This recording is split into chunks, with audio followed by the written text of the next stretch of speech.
Hello friends, welcome to it with Charan. கோதுமை ரவையை வச்சு உப்புமா மட்டும்தான் செய்ய முடியும். வேறு என்ன செய்ய முடியும்னு நினைக்கிறீங்களா? அப்போது இந்த ரெசிப்பியை நீங்கள் ட்ரை பண்ணுங்கள். ரேஷன் கோதுமையை வச்சு ஒரு சூப்பரான கோதுமை களி வாங்க பார்த்துடலாம். 1/4 கப் பாசிப்பயிரை சுத்தமாக கழுவிட்டு குக்கரில் சேர்த்துருக்கேன். கூடவே 5 பல் பூண்டு, சின்னதாக இருக்கனால 2 வெங்காயம், சின்ன சைஸில் 3 தக்காளி சேர்த்துக்கலாம். பொடியாக நறுக்குன்னா சிறுகீரை 1 கட்டு சேர்த்துக்கிறேன். 1/2 கப் காட்ட தண்ணி ஊற்றி மூடி வச்சிடலாம். 3 விசில் வரட்டும். அதுக்குள்ளே நம்ம கோதுமையை வறுத்துடலாம். 1/4 படி கிளாஸில் 1/2 கிளாஸ் கோதுமை சேர்த்துருக்கேன். மீடியம் ஃப்ளேம்லேயே வருங்க. கோதுமை நல்லா படபடன்னு பொரியும், நல்ல ஒரு வாசனை வரும். அந்த டைமில் வேறு பிளேட்டுக்கு மாற்றிடுங்க. கம்ப்ளீட்டாக சூடாறுனதுக்கப்புறம் மிக்ஸி ஜாரில் சேர்த்துட்டு அரைச்சிடலாம். அரைச்ச கோதுமையை ஃபஸ்ட்டு மாவு சலிக்கிற சல்லடையில் போட்டு அதில் இருக்க மாவெல்லாம் தனியாக சலித்து எடுத்துருங்க. சலித்த மாவை நீங்கள் தூக்கி போட்டுற வேண்டாம். இந்த மாவுமே நமக்கு களி செய்கிறதுக்கு தேவைப்படும். அதனால் தனியாக ஒரு பிளேட்டில் வச்சுக்கோங்க. இப்போ பாருங்கள், கோதுமைலாம் சின்னது பெருசு எல்லாமே கலந்துருக்கு. இந்த மாதிரி சின்ன சின்ன ஓட்டை உள்ள அரிக்கரண்டி இருக்குது. இந்த அரிக்கரண்டியில் மீதி இருக்க கோதுமையை போட்டு சலித்தோம்னா பொடியாக இருக்கிறதெல்லாம் கீழே விழுந்துடும். நல்லா பெருசாக இருக்கிறது அரிக்கரண்டியிலேயே நின்றோம்.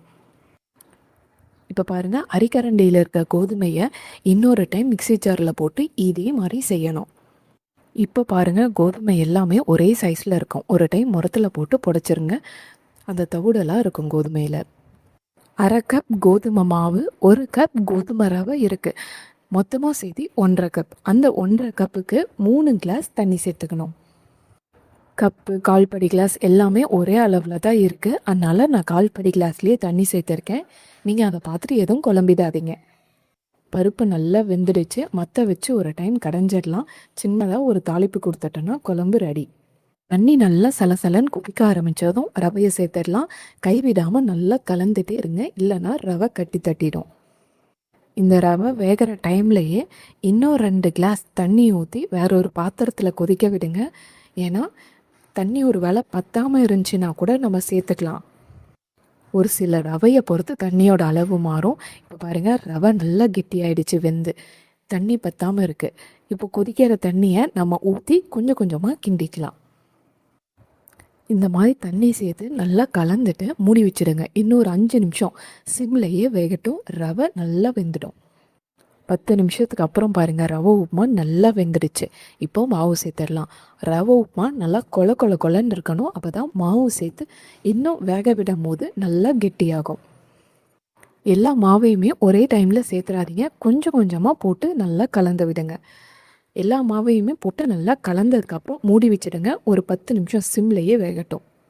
வெங்காயம் வரமிளகா மட்டும் போட்டு தாளிச்சாலே போதும். குழம்பு சூப்பராக இருக்கும். குழம்பு நல்லா கொதிச்சிடுச்சு. அவ்வளோதான், இறக்கிடலாம். 10 நிமிஷத்துக்கு அப்புறம் பாருங்கள், கோதுமை களி நல்லா வெந்துடுச்சு. நல்லா கெட்டியாகவும் இருக்குது. தண்ணியில் கையை நனைச்சிட்டு தொட்டு பார்த்திங்கன்னா கையில் கொஞ்சம் கூட ஒட்டக்கூடாது. ஒட்டுச்சுன்னா வேகாமல் இருக்குன்னு அர்த்தம். இன்னொரு 5 நிமிஷம் வேக விடுங்க. இந்த மாதிரி ஒரு பவுலை தண்ணியில் நனைச்சிட்டு நல்லா சுட சுட இருக்க கோதுமை களியை போட்டு உருட்டினீங்கன்னா பாத்திரத்தில் ஒட்டாமல் சூப்பராக உருட்டலாம். பாத்திரத்தில் ஒட்டுற மாதிரி இருந்தால் லைட்டாக தண்ணி தெளித்து உருட்டுங்க. நல்லா எவ்வளோ அழகாக உருண்டு வந்திருக்கு பாருங்கள் களி. அடுப்பில் இருந்து இறக்குன உடனே சுட சுட உருட்டிடுங்க. சூப்பராக வரும். இந்த ரெசிபி பிடிச்சிருந்தா லைக் பண்ணிவிட்டு ஷேர் பண்ணுங்கள். சப்ஸ்கிரைப் பண்ணிவிட்டு பெல் ஐக்கானை ப்ரெஸ் பண்ணிவிடுங்க.